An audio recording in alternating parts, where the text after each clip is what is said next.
How to add your money in PayPal. Hi guys, welcome. In this video I'm going to show you how you can do it easily. So the steps are very easy and simple, so you have to follow me along the video. So now let's get started.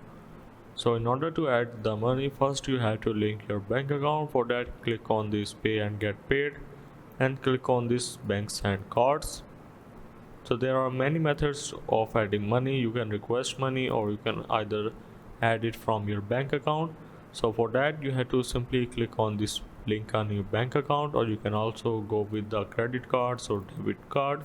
It's all depend on you.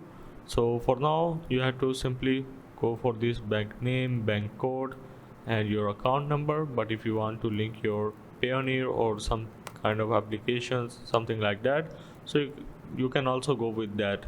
So after that you have to simply click on this link your bank account, and after that you can simply and easily add large amount of money into your PayPal account.